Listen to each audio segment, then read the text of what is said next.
तो सीरीज के स्टार्ट में मार्वल कैरेक्टर्स कुछ पावरफुल इन्फिनिटी स्टोन चुरा कर भाग रहे हैं, लेकिन इसी दौरान हल्क की गलती की वजह से एक खास किस्म की डिवाइस यहाँ पर लोकी के हाथ लग जाती है, जिसकी मदद से लोकी अपने आप को टेलीपोर्ट करके पहुंच जाता है एक सेहरा में। इससे पहले कि लोकी कुछ कहता, यहाँ पे एक पोर्टल खुलता है जिसके अंदर से कुछ एजेंट्स निकलते हैं। ये लोकी को अरेस्ट करना चाहते थे क्योंकि उसने सीक्रेट टाइमलाइन को शेयर दिया था। लोकी अभी ये सारी सिचुएशन समझने की कोशिश कर रहा था, लेकिन उससे पहले ही एजेंट उसे टेलीपोर्ट करके टीवीए में ले जाते हैं, जहां जाते ही हमें टीवीए का यानी टाइम वेरिएंस अथॉरिटी का इंट्रोडक्शन मिलता है कि वो है क्या, किस लिए काम करती है और कब बनी। तो ये किस्सा है आज से हजारों साल पहले का, जब सभी यूनिवर्स के दरमियान में एक जंग छिड़ गई थी और इसी वजह से यूनिवर्स की सारी टाइमलाइंस आपस में टकरा गई, एक दूसरे के साथ मिल गई, ओवरलैप हो गई। ये पूरा जहान एक मल्टीवर्स बन गया, जिसके नतीजे में अब सिर्फ तबाही ही होनी थी। इस तबाही को रोकने के लिए उस वक्त सामने आए 3 टाइम गार्ड्स, जिन्होंने तबाही को रोकने के लिए सारे यूनिवर्स की टाइमलाइंस को जोड़कर एक सीक्रेट टाइमलाइन बना डाली, जिसके बाद से ये तीनों टाइम गार्ड्स लोगों का फ्यूचर डिजाइन करने लगे। आसान लफ्जों में लोगों की किस्मत लिखने लगे कि किस टाइम में क्या होगा। होना जो भी था सिर्फ सीक्रेट टाइमलाइन के अंदर होना था। अब इस सीक्रेट टाइमलाइन में भी छोटी मोटी प्रॉब्लम्स आ जाती हैं, जैसा कि किसी और टाइमलाइन का बन जाना। ऐसे में मल्टीवर्स के दोबारा बनने के यानी तबाही के चांसेस बढ़ जाते हैं और इस वक्त पर टीवी के एजेंट्स अपना काम दिखाते हैं किसी भी और बनने वाली टाइमलाइन को खत्म करने का। नई बनने वाली टाइमलाइंस के खत्म होने से सीक्रेट टाइमलाइन दोबारा से बिल्कुल ठीक काम करना शुरू कर देती है। जो भी कोई इंसान कोई नई टाइमलाइन बनाने की कोशिश करता है, टीवी के एजेंट्स उन्हें पकड़ लेते हैं और उन्हें टीवी वाले बुलाते हैं वेरिएंट्स। जैसे अभी इन्होंने लोकी को पकड़ा था, लोकी को जज के सामने ले आते हैं। जज पूछती है, तुम्हारे ऊपर सीक्रेट टाइमलाइन को छेड़ने का इल्जाम है, क्या तुम इसे मानते हो? लोकी कहता है, नहीं, आप गलत इंसान को पकड़ आए हैं। टाइम में छेड़छाड़ तो मार्वल्स कर रहे थे, उन्हीं की वजह से मुझे ये डिवाइस मिली और इसी डिवाइस की मदद से मैं टेलीपोर्ट हो पाया। यहाँ जज उसे बताती है कि मार्वल्स का टाइम ट्रेवल करना पहले ही फ्यूचर में लिखा हुआ था, लेकिन तुम्हारा वहां से भागना नहीं, क्योंकि मार्वल एवेंजर्स को एंशिएंट मोक ने बताया था कि अगर सभी इंफिनिटी स्टोन्स को असली जगह पर रख दिया जाए तो कोई भी नई टाइमलाइन नहीं बनेगी और जो पहले सीक्रेट टाइमलाइंस के अलावा टाइमलाइन बनी भी है वो भी सब खत्म हो जाएंगी। मार्वल एवेंजर्स तो सिर्फ टाइम ट्रेवल करके इन्फिनिटी स्टोन्स को उनकी जगह पर पहुंचाने के अपने मिशन पे थे, जिससे सभी नई बनी हुई टाइमलाइंस खत्म होकर तबाही मिट जाती। पर तुमने टाइम ट्रेवल करके एक और नई टाइमलाइन बना डाली, इसीलिए जज उसे रीसेट होने की सजा सुनाती है, जिसमें उसकी सारी याददाश्त मिटा दी जाएगी। लेकिन सजा के टाइम से पहले ही यहाँ पर टीवी का एक एजेंट मोहबिस आ जाता है, जो लोकी को अपनी जमानत पे यहाँ से ले गया था। वो लोकी को लेके जाता है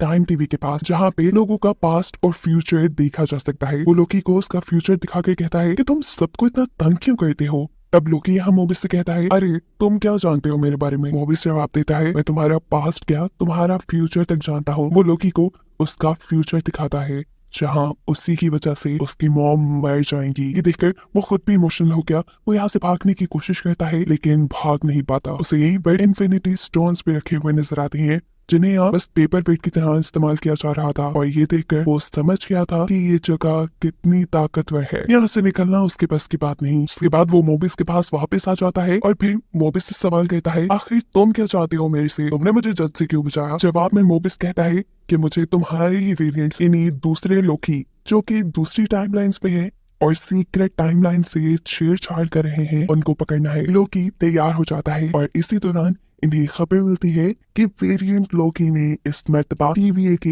एक एजेंट को ही गायब कर लिया है। लोकी को अब ये मामला काफी गंभीर लग रहा था, इसलिए वो कहता है कि हमें ये प्रॉब्लम सॉल्व करने के लिए टाइम गार्ड से मिलना चाहिए। और लोकी की ये बात टीवीए के बाकी एजेंट्स को जो इस मिशन का पार्ट थे उन्हें शक में डाल देती है कि लोकी टाइम गार्ड से मिलने की बात क्यों कर रहा है। होना हो जरूर उसने टाइम गार्ड्स को मारकर टीवीए पर कब्जा करने की प्लानिंग की होगी। इसी शक के चलते सभी लोकी को इस मिशन से निकाल देते हैं। पर मोबिस को अभी भी लगता था कि उन्हें लोकी को एक मौका जरूर देकर देखना चाहिए।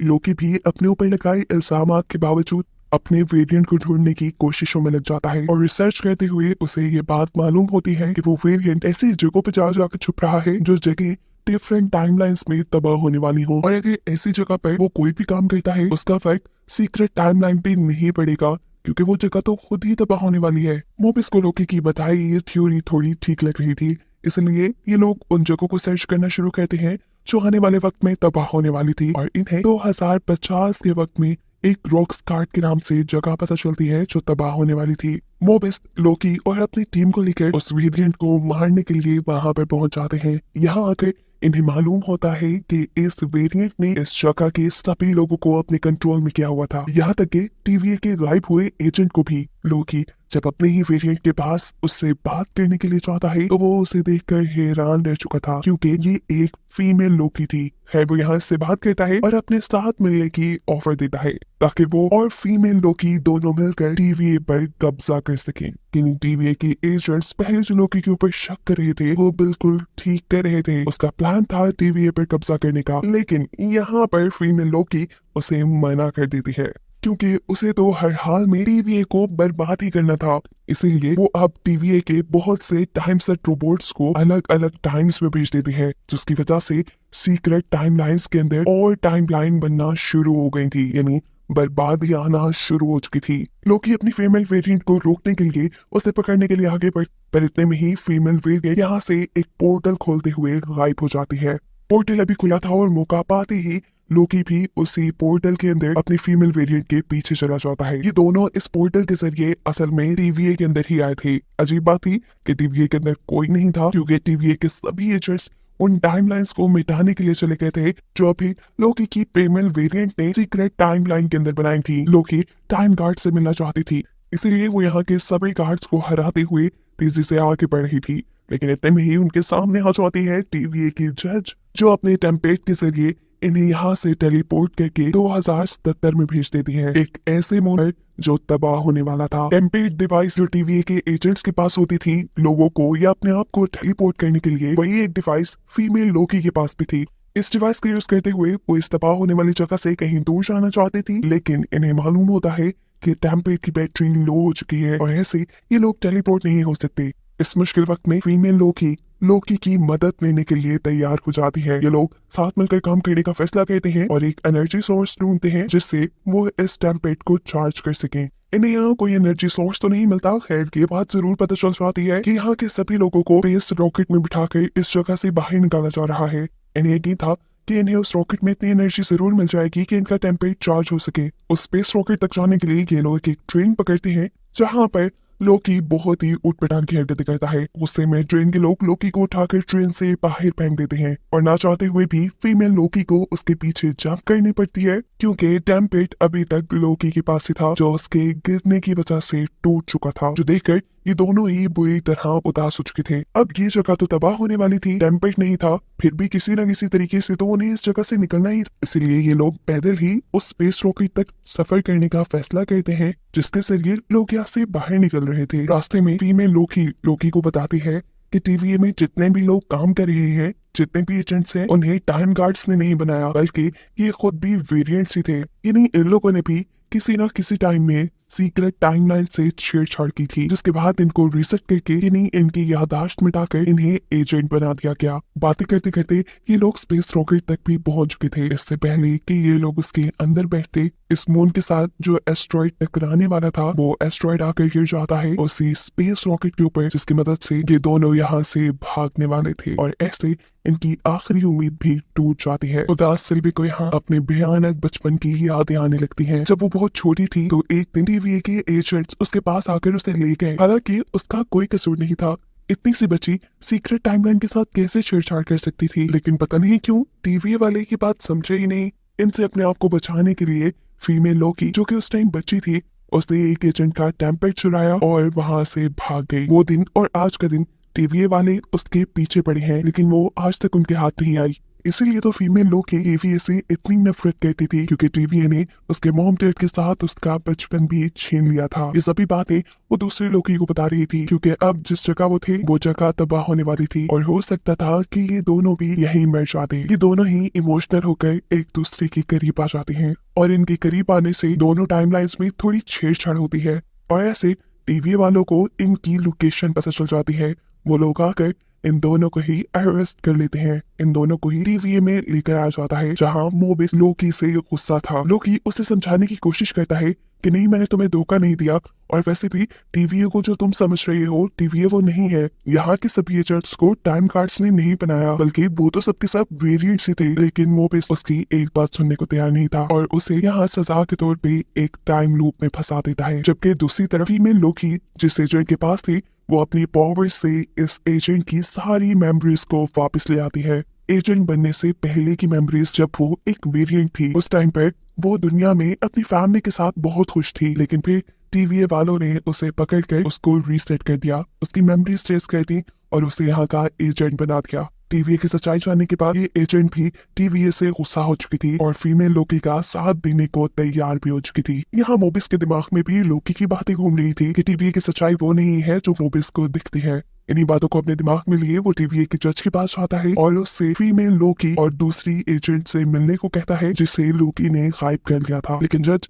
दोनों से ही मिलने से मना कर देती है। उसके एक्सप्रेशन को देखते हुए मोबिस को अब कुछ ना कुछ गड़बड़ी महसूस हो रही थी, इसलिए वो जज का टेम्पलेट चुरा कर यहाँ से चला जाता है। इस टेम्पलेट में वो उस एजेंट के बारे में सर्च करता है जिसे फीमेल लोकी चुरा के ले गई थी और यहाँ उसे सच्चाई पता चल जाती है कि पास में वो एजेंट अपनी फैमिली के साथ एक नॉर्मल जिंदगी गुजार रही थी, लेकिन टीवीए ने उसे पकड़ कर उसे रीसेट किया और यहाँ का एजेंट बना दिया। ये सब जानने के बाद मोबिस को लोकी की बातों पे यकीन आ जाता है और वो लोकी को टाइम लूप से बाहर निकाल लेता है। और दूसरी तरफ जज को भी ये बात पता चल जाती है कि मोबिस को उसकी हकीकत पता चल चुकी है, इसलिए वो मोबिस को जाकर कत्ल कर देती है। जिसके बाद वो लोकी और फीमेल लोकी को लेकर आती है टाइम गार्ड्स के पास, जो इन दोनों को भी रीसेट करने का ऑर्डर दे देते हैं। लेकिन वक्त रहते ही यहाँ आ जाती है वो एजेंट जिसे अपनी सच्चाई मालूम हो चुकी थी। वो लोकी और फीमेल लोकी को बचाने के लिए यहाँ एक टाइम गार्ड का सर काट देती है और इन्हें सबसे बड़ी सच्चाई मालूम होती है कि ये टाइम गार्ड्स तो सिर्फ एक मामूली से रोबोट्स थे और ये रोबोट्स एक के मरने के बाद सभी खुद ब खुद मर गए थे। और इस चीज से इन्होंने अंदाजा लगा लिया था कि टीवीए को बनाने वाले ये टाइम गार्ड्स नहीं बल्कि कोई और है। अभी ये लोग बातें ही कर रहे थे कि टीवीए की जज आकर पीछे से लोकी को मार देती है। फीमेल लोकी उससे लड़ने की कोशिश करती है, लेकिन ये जज उसे पकड़ लेती है क्योंकि उसे टीवीए के बारे में फीमेल लोकी से बहुत कुछ जानना था, जो कि वो खुद भी नहीं जानती थी। जबकि दूसरी तरफ हम देख रहे हैं कि लोकी मरने के बाद एक ऐसी जगह पर पहुंच चुका है जहां उसके बहुत से वेरिएंट है, यानी उसी जैसे और लोकी। फीमेल लोकी लोकी को मारने के लिए यहाँ जज से गुस्सा थी, जिस बात पर जज उसे बताती है कि लोकी अभी मरा नहीं है, वो सिर्फ व्हाइट नाम की एक जगह पे चला गया है। सीक्रेट टाइमलाइन की एंड पे ये एक ऐसी जगह है जहाँ पे कुछ भी हो जाए उसका असर सीक्रेट टाइमलाइन पे नहीं पड़ता। उस जगह से बाहर निकलना भी नामुमकिन है क्योंकि वहाँ पे एक बहुत बड़ा ड्रैगन रहता है जो उस जगह की हिफाजत करता है। जज को लगता था कि जरूर वॉइड के अंदर ही टीवीए का असली क्रिएटर छुपा होगा। अब ये लोग बातें ही कर रहे थे कि यहाँ पे टीवीए के बाकी एजेंट्स आ जाते हैं जो सिल्वी को देखकर पकड़ लेते हैं, लेकिन इससे पहले ही सिल्वी जज के वेपन से अपने आप को भी खत्म कर लेती है और पहुंच जाती है वॉइड नामी उसी जगह पर। जिसके बाद जज खुद टीवीए की स्टार्टिंग फाइल्स को ढूंढने लग जाती है टीवीए की हकीकत जानने के लिए कि आखिर उसे बनाया किसने। जबकि दूसरी तरफ हमें वॉइड का सीन दिखाया जाता है। वॉइड के अंदर लोकी के सभी वेरिएंट एक साथ बैठे हुए थे। ये सब लोग अपनी अपनी कहानी असल लोकी को बता रहे थे। वो ये भी बताते हैं कि इन्होंने इस जगह से निकलने की बहुत कोशिश की, लेकिन उस ड्रैगन की वजह से ये लोग यहाँ से निकल नहीं पाए। अब वॉइड नामी इस जगह को ही उन्होंने अपना घर मान लिया है, अपनी दुनिया मान ली है। अब ये लोग बातें ही कर रहे थे कि देखते ही देखते इस जगह पे लोकी की और भी बहुत से वेरिएंट आ जाते हैं जो यहाँ आते ही बिला वजह आपस में लड़ने लगे थे।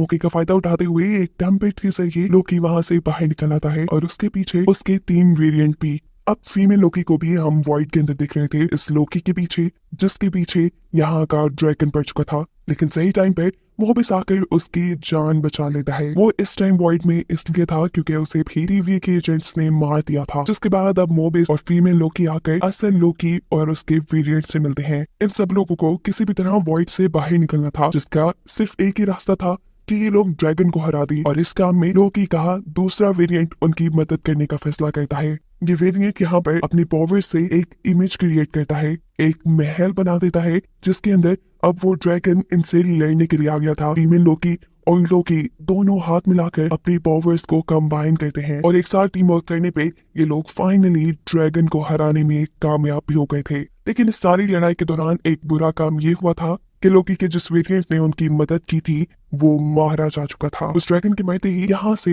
एक ग्रीन कलर का पर्दा हटता है और दूसरी तरफ इन्हें एक महल दिखाई देता है ये दोनों लोग समझ आते हैं कि जरूर इसी महल के अंदर टीवीए का असली क्रिएटर होगा और ये जो ड्रैगन था वो वॉइड की नहीं बल्कि उसी महल की हिफाजत कर रहा था। ये लोग इस महल के अंदर चले जाते हैं जहाँ सबसे पहले इनसे मिलती है मिस मिनट। ये एक एआई सिस्टम था जो टीवीए के क्रिएटर की बातें लोगों तक पहुंचाता था। मिस मिनट इन्हें बताती है कि टीवीए के क्रिएटर का नाम ही हू रिमेन्स है। वो एक बहुत ही ताकतवर इंसान है, उसे जो भी ख्वाहिश करो वो तुम्हारी पूरी कर सकता है अभी बैठे बैठे ही। लेकिन इन दोनों को अपनी कोई ख्वाहिश पूरी नहीं करनी थी, इन्हें सिर्फ ही हू रिमेन्स से मिलना था। फाइनली अब इनके सामने ही हू रिमेन्स आ जाता है। लोकी और सिल्वी ये देखकर हैरान थे कि ही हू रिमेन्स एक आम सा इंसान था, इसलिए ये दोनों मिलकर उसके ऊपर हमला करते हैं। लेकिन कोई भी हमला कारामद नहीं था क्योंकि हमला होने से पहले ही वो रिमेन्स वहां से दूर हो जाता था, ऐसे जैसे उसे सारे हमलों के बारे में पहले से ही मालूम हो। अभी ह्यू रिमेन्स उन्हें कहता है ज्यादा हैरान होने की जरूरत नहीं, असल में मैं खुद फ्यूचर लिखता हूँ, मुझे पता था कि तुम कब कब मेरे पे हमला करोगे, इसीलिए मैं साइड पे हो गया। और एक और बात, तुम लोग मेरी ही वजह से यहाँ आए हो, अगर मैंने फ्यूचर में ना लिखा होता तो तुम कभी भी यहाँ ना आ पाते। अब लोकी उससे सवाल करता है कि अगर तुम्हें मालूम था कि हम तुम्हें मारने के लिए यहाँ आएंगे तो फिर तुमने हमें यहाँ तक आने ही क्यों दिया। जिसके जवाब में ये हू रिमेन्स अपनी कहानी सुनाना शुरू करता है। वो बताता है कि 30th सेंचुरी में मैं एक साइंटिस्ट था और 30th सेंचुरी में ही मुझे इस बात का पता चला कि इस जहान में एक नहीं बल्कि बहुत से और यूनिवर्स हैं, जिस यूनिवर्स के अंदर हमारे ही और वेरिएंट्स रहते हैं। मजेदार की बात ये थी कि उस टाइम तक सिर्फ मैंने ही नहीं बल्कि बाकी यूनिवर्स में रहने वाले ही हू रिमेन्स ने भी इन बातों का पता चला लिया था कि यहाँ पर और भी यूनिवर्स हैं, बल्कि उनकी टेक्नोलॉजी तो और भी ज्यादा स्ट्रॉन्ग थी। उन्होंने तो एक यूनिवर्स से दूसरे यूनिवर्स में आने तक के तरीके भी ढूंढ लिए थे। जिसके बाद मेरे सभी वेरिएंट्स जो कि अलग-अलग यूनिवर्स में रहते थे वो सब आपस में मिले और उन्होंने अपनी अपनी टेक्नोलॉजी एक दूसरे के साथ शेयर की। लेकिन फिर एक दिन ऐसा आया कि मेरे एक बुरे वेरिएंट ने दूसरे यूनिवर्स पर कब्जा करने के लिए जंग शुरू कर दी, जिस जंग के नतीजे में बहुत सी टाइमलाइंस मिल गई और यहाँ मल्टीवर्स बन गया। इस सारी लड़ाई में मैं जो यहाँ बैठा हूँ, मैंने एक ऐसे क्रिएचर, एक ऐसे ड्रैगन को ढूंढा जो सब कुछ खा सकता था और मैंने उसी ड्रैगन की मदद से बाकी सभी यूनिवर्सेस के अपने सभी वेरिएंट को मरवा दिया। जिसके बाद सिर्फ एक ही हू रिमेन्स यानी मैं बचा और एक ही टाइमलाइन बची और अपनी ही टाइमलाइन की हिफाजत करने के लिए मैंने टीवीए को बनाया। हू रिमेन्स कहता है कि अगर तुम दोनों यहाँ पर मुझे मार दोगे तो यहाँ दोबारा से मल्टीवर्स बन जाएगा, एक जंग दोबारा से शुरू हो जाएगी। यहाँ पर अब हू रिमेन्स लोकी के असल सवाल का जवाब देता है और कहता है कि मेरे बाकी वेरिएंट्स बहुत बुरे हैं, उन्हें मैं अपनी जिम्मेदारी नहीं दे सकता, लेकिन मैं भी अब अपने इस काम से थक चुका हूँ। मैं काफी सालों से ये काम कर रहा हूँ, ये टाइमलाइन देख रहा हूँ, इसीलिए मैं चाहता हूँ कि कोई और मेरी जगह ले। मैंने बहुत ढूंढा कि कौन आखिर मेरी जगह लेने के काबिल है और फिर मुझे तुम दोनों मिले। वो लोग किसे कहता है कि मैं चाहता हूँ तुम लोग मेरी जगह इस टीवीए पे राज करो, या दूसरा रास्ता तुम्हारे पास यही है कि तुम मुझे मार दो और यहाँ दोबारा से मल्टीवर्स जंग शुरू कर दो। यहाँ पर फीमेल लोकी को तो उसकी सारी बातें झूठी लग रही थी, वो सिर्फ उसे मारना चाहती थी इस बदले में क्योंकि उसने उसका सारा बचपन तबाह कर दिया। इससे पहले कि वो उसे हमला करके मार देती, लोकी उसे रोक लेता है क्योंकि लोकी को उसकी बातों पे यकीन था। यहाँ फीमेल लोकी को लगता है कि लोकी उसकी मदद नहीं कर रहा, वो सिर्फ अपना ख्वाब पूरा करना चाहता है टीवीए पे कब्जा करने का। इसलिए वो लोकी को अपने जाल में फंसाकर उसके टेम्पलेट के जरिए यहाँ पे एक पोर्टल खोलती है और उसे वापस टीवीए में फेंक देती है। आसान लफ्जों में उसने लोकी को धोखा दे दिया था क्योंकि वो ही हू रिमेन्स को मारना चाहती थी। बिना वक्त जाया किए फीमेल लोकी अपना बदला ले लेती है। ही हू रिमेन्स के सीने में तलवार मारकर उसे जान से मार देती है, जिसके मरते ही उसकी सभी बातें सच होने लगी थी, यानी यहाँ पर मल्टीवर्स जंग शुरू होने लग गई थी। सीक्रेट टाइमलाइन के अंदर बहुत सी और टाइमलाइंस आकर जुड़ने लगी थी जिसे अब टीवीए वाले भी कंट्रोल नहीं कर पा रहे थे। लोकी जो अब टीवी के अंदर आ गया था वो जल्दी से जाकर मोबिस से मिलता है। वो मोबिस को बताता है कि मैंने टीवीए के क्रिएटर हू रिमेन्स को पकड़ ही लिया था, लेकिन फिर अचानक मुझे टीवीए में भेज दिया गया। उसकी ये सारी बातें मोबिस को समझ नहीं आ रही थी क्योंकि मोबिस रीसेट हो चुका था, उसे लोकी बिल्कुल याद नहीं था। उसे यही बातें करते करते लोकी यहाँ पर हू रिमेन्स का स्टैचू देखता है और उसे ये बात समझ आ जाती है कि जिस टाइम पर उसे फीमेल लोकी ने यहाँ भेजा उसके फौरन बाद फीमेल लोकी ने ही हू रिमेन्स को मार दिया और इसीलिए आज ही हू रिमेन्स का ये स्टैचू यहाँ पर है। ही हू रिमेन्स के मरते ही उसके बुरे वेरिएंट्स ने टीवीए पर, इस दुनिया पर, सीक्रेट टाइमलाइन पर कब्जा कर लिया होगा और अब दुनिया किस हाल में होगी ये बात कोई नहीं जानता। इसी सस्पेंस के साथ ये सीरीज यही खत्म होती है।